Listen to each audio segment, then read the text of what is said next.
신앙생활과 기도생활은 절대로 별개의 사건이 아닙니다. 신앙생활을 시작하면 자연스럽게 우리는 기도하게 됩니다. 기도는 그 기도 할머니들만 하는 거지 나하고는 상관없다 이렇게 생각하시는 분들이 혹시 있을지 모르지만 사실 그렇지 않습니다. 예수 믿기 시작하면 먼저 시작되는 것이 기도요. 기도의 능력을 체험할 때 우리는 기도의 의미를 더 알게 되고 더 깊은 기도를 할 수가 있습니다. 또 이렇게 기도 생활을 하다 보면 일단은 나 자신을 위하여 기도하다가 시간이 어느 정도 지나고 기도가 익숙해지다 보면은 눈을 돌려 옆을 보게 됩니다. 내 주변을 보게 되고 이웃을 위하여 기도하게 됩니다. 나는 괜찮지만 나보다 가난한 이웃을 위해서 기도하게 되고, 나는 건강하지만 나보다 연약한 지체들이 눈에 띌 때 그들을 안타까이 여기며 기도하게 되고, 또 나는 구원받았지만 아직 구원받지 못한, 아직 주님을 알지 못하여 세상에서 방황하는 그런 이웃들을 돌아보며 안타깝게 기도하는 것이 정상입니다. 또 오지에 가서 하나님의 명령 하나 붙들고 땅끝까지 복음 증거하는 그 선교사님들, 귀한 형제들을 위해서 기도하게 되죠. 자, 오늘 본문에 보니까 바울은 디모데에게 편지하면서 그 기도 외에 아주 중요한 기도 제목 한 가지를 더 추가하여 그렇게 권면하고 있습니다. 자, 그것은 바로 위정자를 위한 기도입니다. 정치하는 위정자들, 그 권세 있는 자들을 위하여 기도하라고 그렇게 권면하고 있습니다. 미국의 수정헌법 1조 First Amendment에는 이렇게 기록하고 있습니다. Congress shall make no law respecting an establishment of religion or prohibiting the free exercise thereof or abridging the freedom of speech or of press or the right of the people peaceably to assemble and to petition the government for redress of grievances. 좀 어려운 단어도 나오네요. 의회는 종교를 만들거나 자유로운 종교 활동을 금지하거나 발언의 자유를 저해하거나 출판의 자유, 평화로운 집회의 권리, 그리고 정부에 탄원할 수 있는 권리를 제한하는 어떠한 법률도 만들 수 없다. 이렇게 기록하고 있어요. 미국이 시작된 이래 종교와 정치는 분리가 돼야 된다. 종교 분리의 원칙을 얘기하고 있습니다. 맞는 말씀이에요. 교회는 정치의 시녀가 되었을 때, 혹은 정치와 교회가 야합하였을 때 역사를 돌아보면 언제나 부패하였습니다. 그래서 세상은 어렵게 되었어요. 역사가 증명하지요. 그러나 교회가 잊지 말아야 할 역사 가운데 아주 중요한 것은 세상을 향한 중보 사역을 끊임없이 우리가 감당해야 된다는 것입니다. 어두운 세상, 어그러져 가는 세상에서 교회는 등불의 역할을 감당해야 되는데, 어떻게 등불의 역할을 감당하느냐? 기도로서 그 사명을 감당해야 된다고 말씀했어요. 오늘 본문 디모데 전서 2장 2절을 보니까, 그러므로 내가 첫째로 권하노니, 바울이 지금 권면할 때 첫째로 권한다. 우선적으로 해야 하는 기도가 있는데 그것이 다른 것이 아니라 위정자를 위한 기도다라고 그렇게 말씀하고 있습니다. 권세 있는 자들, 처음부터 권세를 부여받고 태어난 것은 아닙니다. 태어날 때 그들은 평범한 인간이었습니다. 다만 누군가가 그 위치에 그들을 세워놨어요. 그래서 그들이 그 역할을 감당하게 된 것입니다. 완벽한 사람 아무도 없습니다. 모두가 다 죄인입니다. 그렇기 때문에 하나님께서 그들에게 역할을 맡겨주셨지만 그들은 여전히 연약한 자들일 뿐인 것입니다. 그들의 삶이 대중 가운데 이렇게 표면에 드러나기 때문에 사람들의 구설수에 오를 수가 있습니다. 특히 현대사회는 어떻습니까? 정보사회요, 가십사회입니다. 톡쇼라는 것 여러분 30년 전에 없었어요. 그러나 요즘은 톡쇼가 유행하는 시대입니다. 인기 있는 시대예요. 그 얘기는 뭡니까? 누군가가 누구나 다 이야기하기를 좋아하는, 듣기보다는 말하기를 좋아하는 시대에 우리가 살고 있다는 거죠. 그래서 교회도 그런 경우들이 종종 있는데, 교회가 할 일은 말하는 것이 아니라 교회는 기도하는 것입니다. 그래서 성도들은 기도의 사명을 가진 것이고, 그 기도의 사명은 의무이자 우리의 권리인 것입니다. 그것은 능력입니다. 기도는 얼마나 힘이 있는지 모릅니다. 여러분과 제가 기도의 능력을 알 때 우리는 기도의 매력에 빠지게 되는 것이고, 그 기도로서 우리의 삶을 살아가게 되는 것입니다. 우리가 8번째로 오늘 기도에 대해서 생각하고 있기 때문에 많은 기도에 대한 내용을 이야기하고 있는데, 특별히 오늘은 이 위정자를 위한 기도, 정치인들을 위한 기도인데요. 우리가 얼마나 그동안 위정자들을 위해서 기도해 왔나, 우리 자신을 돌아볼 때 우리가 다 부족한 것을 시인할 수밖에 없습니다. 과거 박근혜 대통령 때도 그렇고요. 지금 문재인 대통령을 위해서도 그렇고 미국의 트럼프 대통령을 위해서 우리가 얼마나 기도하고 있느냐. 시청의 직원 하나라도 우리의 기도의 대상인데 과연 우리가 얼마나 기도하고 있는가.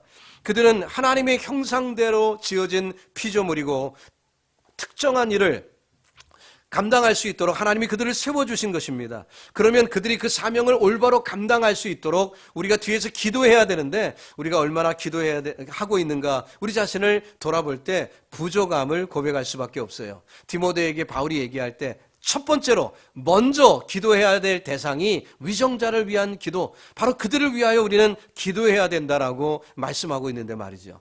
사실 여러분 정치인들에 대해서 평하고 우리가 판단하고 그 사람은 어쩌고 그 사람은 어떻고 이야기하기는 좋아했지만 얼마나 우리가 그들을 위해 기도했는지 우리 믿는 자들은 반성해 볼 필요가 있다는 것입니다. 로마서 13장 1절로 4절에 있는 말씀은 여러 가지로 우리에게 교훈을 주고 있는데요. 이 말씀은 사실상 유신 정권 때 한국교회가 잘못 인용했던 성경 구절이었습니다. 그렇기 때문에 이 말씀을 우리가 다시 한번 읽고 이 말씀의 진의, 하나님이 우리에게 주신 이 말씀이 어떤 의미인지를 우리 한번 깊이 살펴볼 필요가 있습니다. 로마서 13장 1절로 4절에요. 각 사람은 위에 있는 권세들에게 굴복하라. 권세는 하나님께로 나지 않음이 없나니 모든 권세는 다 하나님의 정하신 바라. 그러므로 권세를 거스리는 자는 하나님의 명을 거스림이니 거스리는 자들은 심판을 자취하리라. 관원들은 선한 일에 대하여 두려움이 되지 않고 악한 일에 대하여 되나니 내가 권세를 두려워하지 아니하려느냐. 선을 행하라. 그리하면 그에게 칭찬을 받으리라. 그는 하나님의 사자가 되어 내게 선을 이루는 자니라. 그러나 내가 악을 행하거든 두려워하라. 그가 공연히 칼을 가지지 아니하였으니 곧 하나님의 사자가 되어 악을 행하는 자에게 진노하심을 위하여 보응하는 자니라 했습니다. 정부가 어떤 일을 맡고 있어요. 그래서 관료들이 그 맡은 일을 감당하고 있는 것입니다. 자, 근데 그 정부가 잘못된 일을 하고 있는데도 침묵하는 것이 옳은가? 자, 1절 말씀을 보면 그런 오해를 줍니다. 각 사람은 위에 있는 권세들에게 굴복하라. 이렇게 얘기했기 때문에 70년대 혹은 80년대 말이죠. 우리 한국교회가 이 말씀을 잘못 인용해서 정부가 잘못하고 있지만 그냥 침묵하라. 침묵하라고 했으니까 가만히 있어라. 이렇게 이야기를 하곤 했다는 거죠. 사실 이것은 성경을 잘못 적용한 것입니다. 성경을 읽을 때 우리가 주의해야 될 것은 한 절만 뽑아서 보면 안 되고요. 컨텍스트를 보셔야 돼요. 이 말씀의 의미가 무엇인가를 제대로 알기 위해서는 전후 문맥을 보셔야 됩니다. 그래서 로마서 13장 1절만 읽지 말고 2절로 4절, 6절, 7절 계속 읽어가야 이 말씀의 의미를 알 수가 있는 것입니다. 3절 이하를 읽어보니까 관원들은 선한 일에 대하여 두려움이 되지 않고 악한 일에 위하여 되나니 내가 권세를 두려워하지 아니하려느냐. 선을 행하라. 그리하면 그에게 칭찬을 받으리라. 그는 하나님의 사자가 되어 내게 선을 이루는 자니라. 그렇게 얘기하고 있어요. 그래서 우리가 악을 행하거든 권세 있는 자들 혹은 법 집행자들을 두려워해라 이렇게 말씀하고 있죠. 자, 이 말씀이 무슨 뜻입니까? 이렇게 적용하면 쉽게 이해할 수가 있겠죠. 여러분들이 지금 운전을 하고 있어요. 근데 빨간불에 그냥 지나갔습니다. 하필이면 그때 폴리스가 있었어요.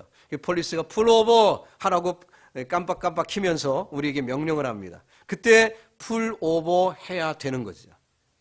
만약에 그 순간에 나는 하나님을 믿는 사람이야. 법 아래 있지 않아. 나는 하나님 아래 있어. 그러니까 나는 안 지켜도 돼.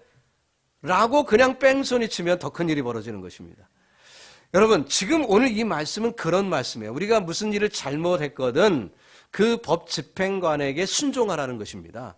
그래서 그 법집행관은 하나님이 그에게 권위를 주셔서 이런 하나님을 대신해서 진리를 행할 수 있도록, 그래서 이런 사회 질서를 잡아가도록 하나님이 그들에게 그런 권세를 준 거니까 그들의 권세에 순복해라, 이런 말씀이에요. 정치가 잘못되었는데, 정부가 잘못된 일을 하고 있는데도 그냥 침묵하라는 뜻이 아닌 것입니다. 근데 유신 때 이 말씀을 교회들이 잘못 적용해서 교회가 일어나지 않게 했어요. 그때 청년들이 교회를 많이 떠났습니다. 왜냐하면 옳지 않으니까. 교회 가면은 그냥 잠잠코 하라고 있는데 정부가 지금 잘못된 일을 하고 있는데 이거 뭐 지금 잘못됐다는 거죠. 아니 어떻게 대통령이 종신직입니까? 그럴 수가 없다는 거죠. 그래갖고 청년들이 일어나는데 교회가 잠잠하라 해갖고 잘못했던, 그래서 청년들을 많이 잃었던 그런 우리의 경험이 있습니다. 저는 본문은 그런 뜻이 아니었어요. 그 말씀이 아니라 이렇게 법 집행을 할 때 순복하라는 뜻이 오늘 본문의 말씀인 것입니다. 여러분, 우리가 신문이나 TV를 보면 대통령이나 장관, 거버너들이 나옵니다. 그러면 그들을 볼 때 하나님의 사자라고 생각하고 보신 분 계십니까? 저들은 하나님의 사자다. 대통령이 나와서 스피치를 하면 저들은 하나님의 사자다. 이렇게 생각하면서 귀를 쫑긋하고 무슨 얘기를 하나 들어보셨나요? 아니면 늘 비판적인 자세로 들으셨습니까? 오늘 본문은 하나님이 그들에게 뭔가 맡겨주셨고 하나님을 대신해서 일을 하도록 하셨기 때문에 세상의 질서는 하나님이 주관하시는 것인데 그 질서를 담당하기 위해 위정자를 세우셨으니 그들은 하나님의 사자라는 것입니다. 성경은 지금 그렇게 말씀하고 있어요. 로마서 13장 4절에 뭐라고 했습니까? 그는 하나님의 사자가 되어 내게 선을 이루는 자니라. 그러나 내가 악을 행하거든 두려워하라. 그가 공연히 칼을 가지지 않아야 했으니 곧 하나님의 사자가 되어 악을 행하는 자에게 진노하심을 위하여 보응하는 자니라. 6절에 너희가 공세를 바치는 것도 이를 인함이라. 저희가 하나님의 일꾼이 되어 바로 이 일에 항상 힘쓰느니라 했습니다.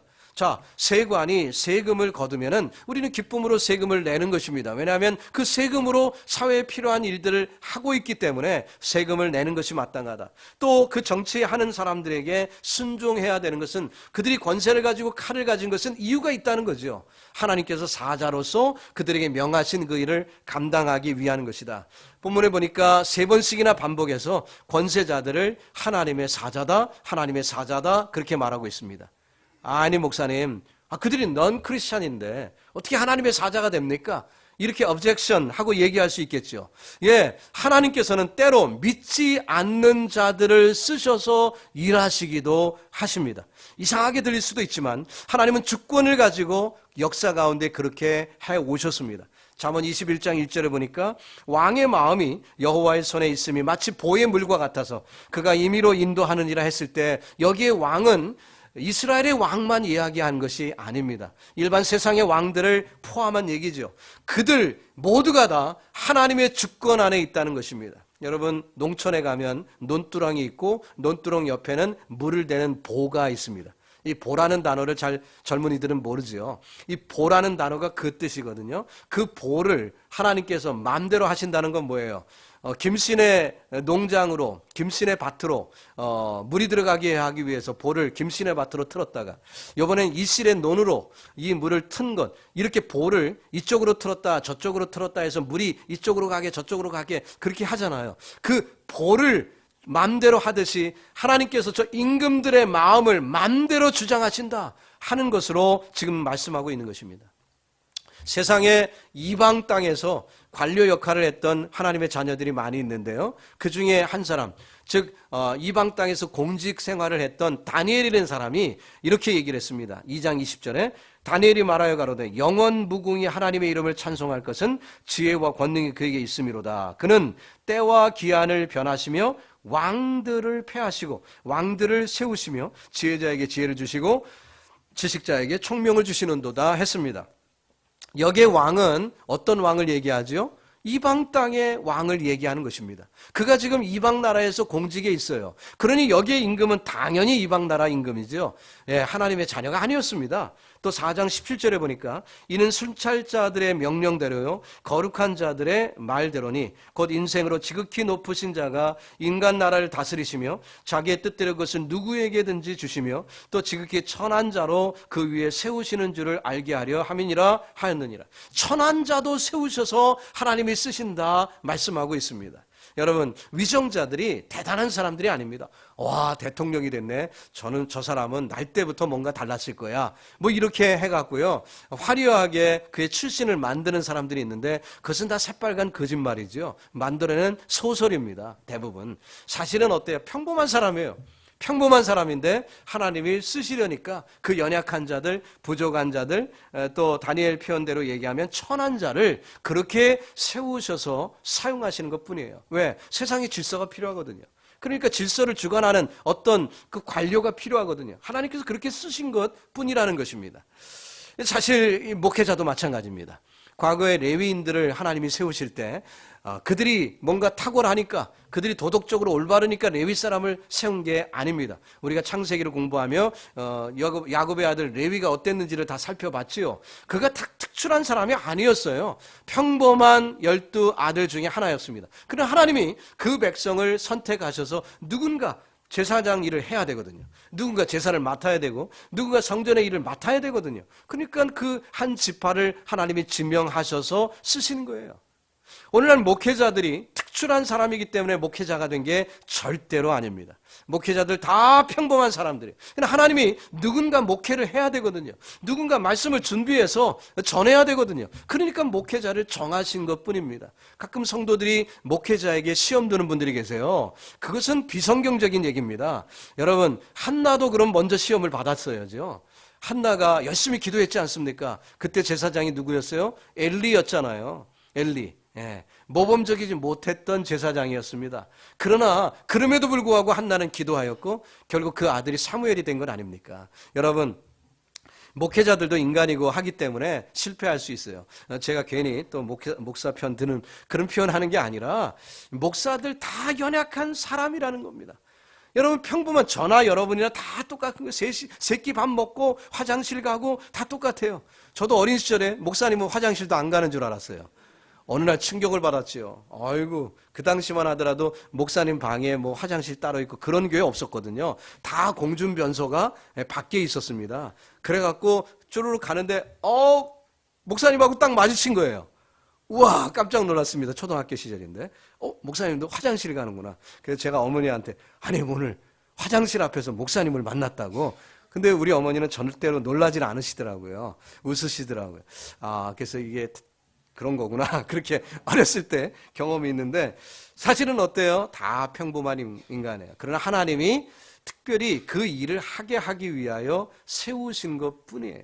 또 목회자들이 아무래도 말씀을 늘 보고 또 기도 생활을 하다 보니까 삶이 조금 더 나아지는 것은 사실이겠죠. 그건 나중에 고천적인 것이고 처음부터 그랬기 때문에 하나님이 택하신 것은 아니라는 것입니다. 욕심도 많고 부족한 것도 많고, 그렇지만 하나님이 누군가 해야 되기 때문에 쓰시는 것뿐이에요. 이 교회의 질서도 마찬가지인 것입니다. 임직자를 선출합니다. 우리 교회는 아직 2년밖에 안 됐기 때문에 우리 교회에서 임직식을 안 해봤는데요. 이제 한 3주년쯤 되면 조직을 해야 되니까 해야 되겠죠. 그러면 임직식을 할 때 선서합니다. 그 선서할 때 뭐 하나님의 말씀은 유일한 법칙이고 이런 것도 선서하지만 이 교회의 법칙에 순종하겠느냐 할 때 예 하고 대답을 해야 되는 거예요. 교회에도 질서가 있기 때문에 교회에도 법이 있어야 되는 것이고, 그 법에 내가 순종하겠습니다 라고 할 때 그 교회 직원이 될 수 있고 그 교회 일꾼이 될 수 있는 것과 마찬가지입니다. 세상에 위정자들을 세우셨어요. 그리고 하나님께서 위정자들을 통해서 법을 제정하셨습니다. 그래서 그 법이 세상을 다스리는 거예요. 그래서 그 법에 순종할 의무가 그 백성에게 있다는 것이고, 우리 믿는 성도는 한 단계 더 나아가서 적극적으로 그 위정자들이 그 법을 올바로 집행하도록 기도해 줘야 된다는 거예요. 법은 따로 자기네들이 마음대로 법 위에 군림하는 잘못이 없도록, 우리가 법을 잘 따르도록, 위정자들이 그렇게 하도록 우리가 기도해야 된다는 거죠. 그럴 때 하나님의 은혜가 우리에게 넘치는 줄로 믿습니다. 근데 만약에 이 법 집행관들이 크리스찬들을 박해한다면 어떻게 될까요? 믿음 생활하지 못하도록 박해한다면 어떻게 해야 될까요? 자, 믿지 않는 사람들이라도 하나님이 이렇게 쓰시는데, 고레스도 쓰셨고 아하수에로도 쓰셨고 또 심지어는 바로 왕까지 쓰셨는데, 만약에 그들이 성도들을 핍박하면 어떻게 할까요? 그때도 성도는 여전히 기도해야 하는 것입니다. 앤드류 모레이라는 목사님은 이런 표현을 했습니다. 하나님께서는 그의 성도들의 기도로 세상을 다스리신다, 이런 표현을 하셨어요. 기도로 세상을 다스리신다. 저와 여러분의 기도가 이런 파워가 있다는 것을 믿으시기 바랍니다. 우리가 하는 기도로 세상을 다스리신다는 거예요. 그러니까 트럼프가 미국을 다스리는 것이 아니라, 문재인 씨가 한국을 다스리는 것이 아니라, 우리의 기도가 다스린다는 믿음을 우리가 갖고 기도하는 것입니다. 그들은 그저 도구에 불과한 것입니다. 우리가 기도해 줘야 돼요. 하나님, 저들이 법대로 올바로 나라를 통치하도록, 법 위에 군림하려는 교만이 없도록 하나님 주관하여 주시옵소서. 정직하게 정치할 수 있도록 하나님 도와주세요라고 기도해야 된다는 것입니다. 우리가 지금 문재인 대통령을 위해서 기도한다고 꼭 민주당이 되어야 한다는 것은 아닙니다. 예. 우리가 박근혜 대통령을 위해서 기도했다고 꼭 공화당이 돼야 된다는 것도 아니죠. 그죠? 언제나, 요즘은 이름들이 많이 바뀌어갖고요. 한국에서. 정당 이름이 뭐 해가 바뀌면 늘 바뀌더라고요. 어쨌든 기본적으로는 공화당, 민주당 아니었습니까? 정당이 소속될 필요는 없어요. 우리 크리스찬들은 오직 그들이 법 집행을 올바로 하도록 기도할 의무와 권리가 있는 거죠. 그리고 그 권세에 따라서 하나님이 그 일을 이루신다는 것을 믿고 기도하는 것입니다. 근데 그들이 만약에 크리스찬들을 박해한다면 어떻게 해야 될까? 사도행전 4장에 이 말씀이 잘 나와 있어요. 우리 마음에는 그냥 불을 내려갖고 그냥 깜짝 놀라게 해주세요. 혹은 불 내려서 멸해주세요. 뭐 이렇게 이야기할 수도 있겠지만 사도행전 4장에 보니까 믿음의 성도들이 그렇게 하지 않고 모여서 기도하였습니다. 기도할 때의 내용은 뭐냐면 이럼에도 불구하고 우리에게 담대함을 주셔서 복음을 전할 수 있도록 해달라고 그들은 담대함을 달라고 기도했고 하나님은 응답하셔서 그들에게 담대함을 주셨고 나아가 복음을 증거했습니다. 지난 시간에 얘기했죠. 우리가 그 담대함에 대한 말씀을 나눈 적이 있습니다. 자, 스데반이 돌을 맞으면서도 누구를 위해 기도했습니까? 자기를 향하여 돌을 치는 자들을 위하여 기도하였습니다. 때로는 사람들이 정부로부터 자신의 요구가 관철되지 못하면 상당히 불쾌하게 여기며 하늘에서 당장이 불이 떨어져 갖고 저 사람을 멸해달라고 그런 엉뚱한 기도를 하는 분들도 있지만 그것은 성경적이지 않기 때문에 응답이 안 되는 것입니다. 왜 김일성이 그렇게 오래 살았죠? 그 사람 빨리 죽게 해달라고 기도한 분들 많았는데 저도 많이 들어봤거든요, 옆에서. 그렇게 실제로 기도하십디다. 그런데 상당히 장수하셨거든요. 우리 아버님하고 동갑인데 저희 아버님이 더 오래 사시죠. 지금도 살아계십니다. 저희 아버님은 106세, 107세가 되시는데 근데 어쨌든 김일성 씨가 그래도 상당히 오래 살았어요. 죽기를 기도한 사람들 많았는데 왜 응답이 안 됐죠? 하나님의 뜻 가운데 기도하지 않았기 때문에 응답이 안 된 거예요. 하나님의 뜻대로 기도해야 되거든요. 성경을 보니까 이렇게 핍박받고 어려움이 있을 때 그들이 그렇게 기도하지 않았더라고요. 오히려 그 핍박 속에서도 믿음을 지키도록, 핍박 속에서도 담대히 복음 전하도록 그렇게 담대함을 달라고 기도했더라고요. 저들 망하게 해달라고, 그 시저가 망하게 해달라고, 헤롯이 망하게 해달라고 그렇게 기도하지 않았더라고요. 그러니까 우리가 성경적으로 기도하는 것은 바로 이 통치자들이 바로 통치하도록 기도하는 것이 필요하고 예수님도 그렇게 가르치셨어요. 마태복음 5장 43절 이하의 산상수훈에서 보니까 또 내 이웃을 사랑하고 내 이웃을 미워하라 했다는 것을 우리가 들었으나 자 과거의 율법을 잘못 해석했던 거지요. 그러나 44절에 뭐라고 얘기했습니까? 나는 너희에게 이르노니 너희 원수를 사랑하며 너희를 핍박하는 자를 위하여 무엇하라? 기도하라라고 말씀하셨어요. 실천하기 어려운 얘기입니다. 그러나 주님의 말씀이에요. 그리고 말씀대로 순종하면 축복이 있습니다. 저도 참 어려움을 당했던 적이 있습니다.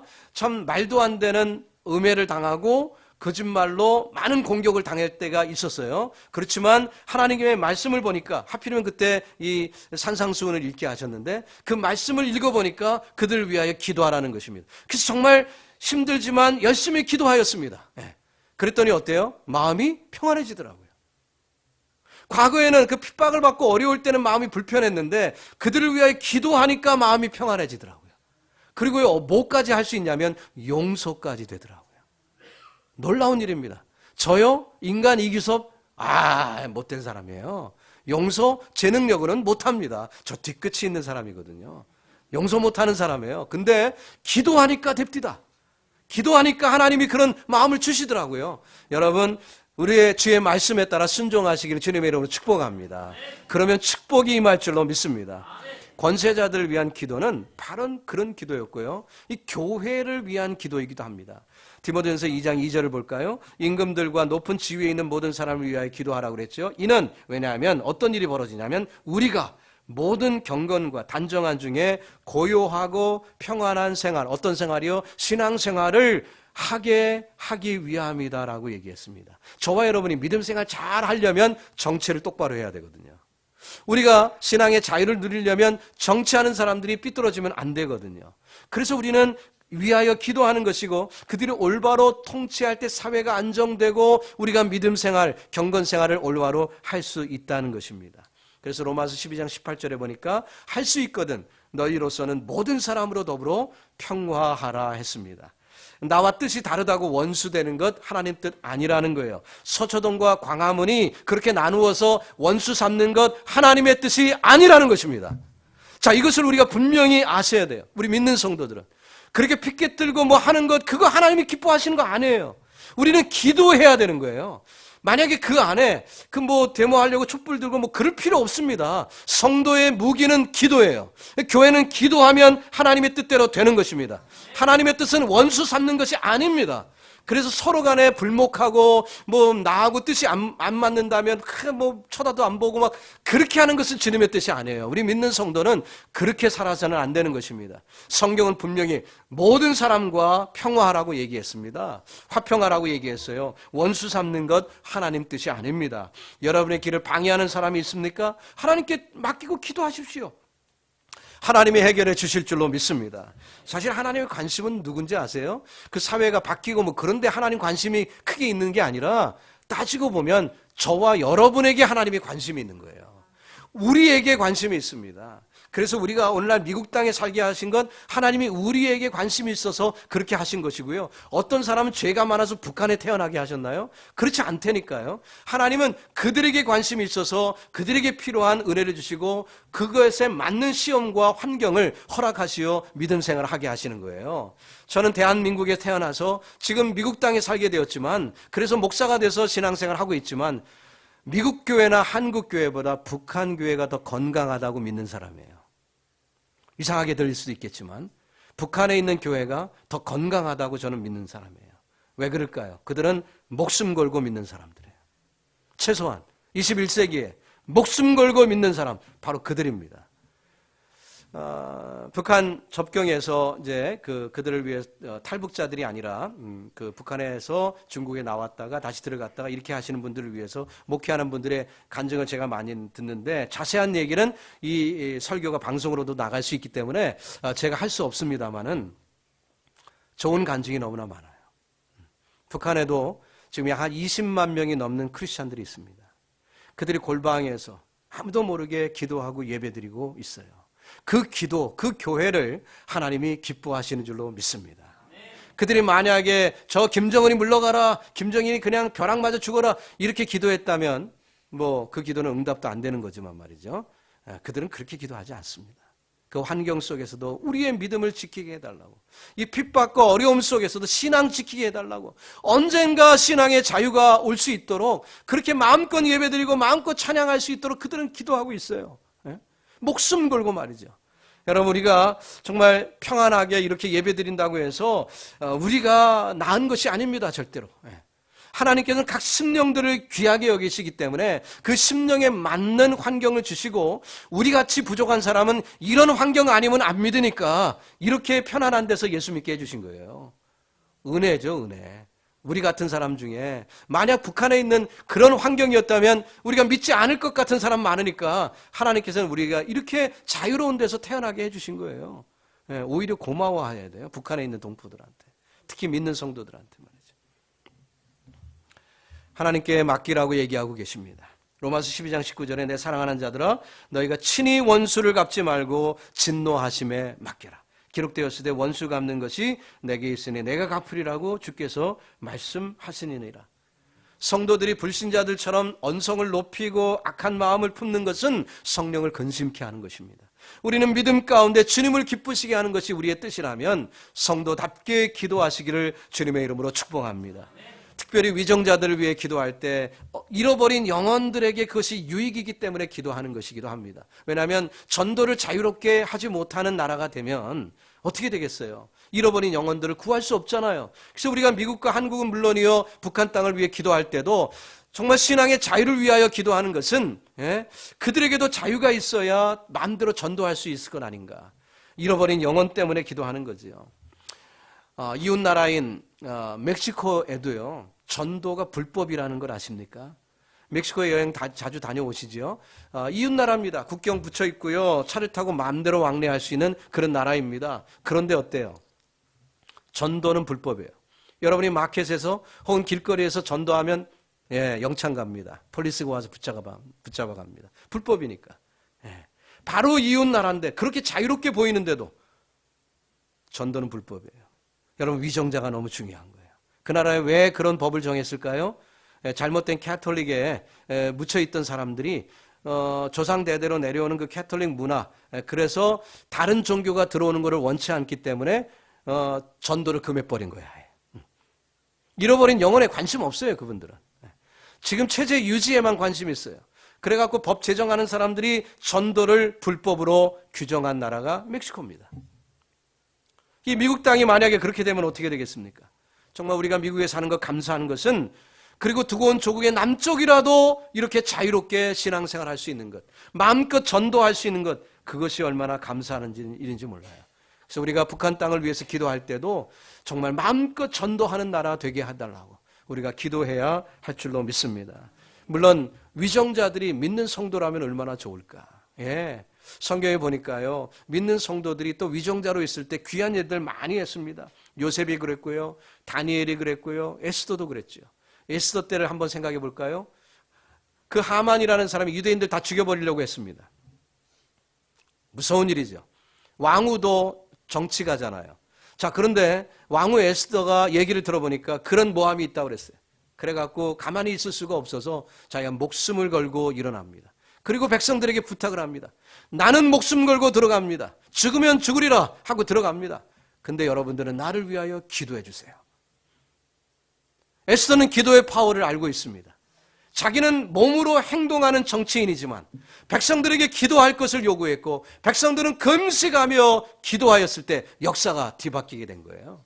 하만의 모략과 계략은 흩어지게 되었고, 모르드게를 매려고 장대를 세웠던 그 장대에 자기가 달리는 일이 벌어지게 됐고, 유대인들이 살아나는 역사가 일어나게 된 거죠. 정치인 하나가 바로 서고 또 그를 위하여 기도하는 무리들이 함께 기도할 때 놀라운 역사가 일어나는 것이죠. 여러분, 우리의 기도는 그런 파워가 있습니다. 그래서 우리는 위정자들을 위해서 기도해야 됩니다. 그들이 연약한 질그릇이기 때문에 우리는 위해서 기도해야 될 것이고, 그들이 하나님이 쓰시는 사자이기 때문에 우리는 기도해야 하는 것입니다. 이런 기도 혹시 지금껏 아직까지 하지 않았던 분들이라도 오늘 이후에 내가 크리스찬이라면 위정자를 위하여 기도하는 것이 마땅한 일이구나, 깨우치시고 위정자들을 위하여 기도하는 저와 여러분이 되기를 바라는 것입니다. 제가 설교를 다 준비하고 마친 다음에 곰곰이 생각하다가 이때 조국을 위한 기도문을 한번 작성해보자 하고 제가 나름대로 타이프를 쭉 쳤어요. 그러다가 이거 나 혼자만 기도할 게 아니라 성도들과 함께 기도해야 되겠다 생각해서 오늘 기도문을 여러분과 함께 입으로 고백하며 합심으로 기도하기를 원합니다. 우리 잠깐 일어나 주셔서, 싫으신 분은 앉으셔도 됩니다. 건강히 허락하시는 분들은 다 일어나셔서 우리 조국을 위한 기도, 우리 같은 한 목소리로 저와 함께 합창으로 기도하는 시간 되길 바랍니다. 시작. 나라의 흥망성쇠를 주관하시며 오늘도 역사하시는 하나님 아버지, 상한 갈대를 꺾지 않으시며 꺼져가는 심지도 끄지 않으시는 긍휼의 하나님, 우리 민족을 위기에서 건져 주시옵소서. 과거 일제치하의 고난 속에서도, 동족의 피비린내 나는 전쟁 속에서도 건져주시고 오늘날 선교하는 국가로 제사장의 나라로 만들어주심을 감사드립니다. 그러나 하나님, 이제 구하오니 우리나라와 민족에게 주의 인자와 긍휼을 베풀어 주옵소서. 주님의 사랑을 구하면서도 정작 우리 자신은 사랑을 베풀지 못한 우리의 인색함을 용서하여 주옵소서. 과거의 헐벗음을 잊어버리고 잠시 얻은 풍요로 하나님을 잊어버린 교만을 용서하여 주옵소서. 최근 선진국 반열에 세워주신 하나님의 은혜를 잊어버리고 스스로 얻은 것으로 착각하였습니다. 주님의 긍휼 없이는 잠시도 살 수 없는 저희가 주님을 잊어버리고 말았습니다. 주님의 자비하심이 아니면 벌써 이 지구상에서 사라졌을 나라를 위기의 순간마다 주님의 손이 구원하심을 잊어버린 우리의 무지를 용서하여 주옵소서. 민족이 서로 총뿌리를 맞대고 서로 죽이고 파괴한 지 벌써 70년이 지나갑니다. 세계에는 이념의 장벽도 무너지고 민족의 갈등도 완화되고 분단된 나라가 하나 되고 있지만 아직도 우리는 서로 원수시하는 반목과 질시가 여전히 마음에 자리하고 있습니다. 하나님이 주신 형제자매임을 인정하지 않은 우리의 완악함을 용서하여 주옵소서. 위정자들이 민족의 아픔을 돌아보기보다 자신의 당략과 정책으로 일관하여 나라는 깨질 대로 깨어져 있습니다. 어속히 저들에게 하나님을 두려워하며 백성을 귀하게 여기는 마음을 주셔서 올바른 정치로 진정한 하나님의 도구가 되게 하여 주옵소서. 북녘 땅의 동포들을 위하여 기도합니다. 우리는 보릿고개가 옛말이 되었고 풍성한 식탁을 즐기고 있지만 북한의 동포들은 아직도 굶주림의 고통 가운데 살고 있습니다. 욕심으로 마음을 채워가는 우리를 용서하시고 북한의 동포들에게 일용할 양식을 주시옵소서. 우리의 편협함을 용서하시고 북한의 우리 형제자매들 불쌍히 여기사 자유롭게 하나님을 찾을 수 있는 날이 속히 임하기를 소원합니다. 특히 세워주신 한국교회가 세속화의 물결에 무릎 꿇었음을 철저히 회개하게 하옵소서. 현재 누리는 풍요 속에서 안일 하였음을 깨닫게 하시고 영적 위기임을 깨달아 철저한 회개로 돌이키게 하옵소서. 우리에게 하나님을 사랑하는 첫사랑을 회복하게 하시어 진정한 영적 부흥을 이루게 하옵소서. 주님의 뜻에 순종하며 세계에 흩어져 수고하는 한국 선교사들에게 용기를 주셔서 온 땅에 주님의 나라 임하게 하옵소서. 새로운 세대에 쓰임받는 민족과 나라가 되기를 소원합니다. 하나님께서 마지막 때에 쓰시려고 예비하신 민족이 되어서 천하만국이 우리 조국으로 말미암아 복을 받게 하옵소서. 한국교회가 이 시대의 소금과 빛이 되어 오직 주님의 영광을 나타나게 하옵소서. 예수님의 이름으로 기도합니다. 아멘.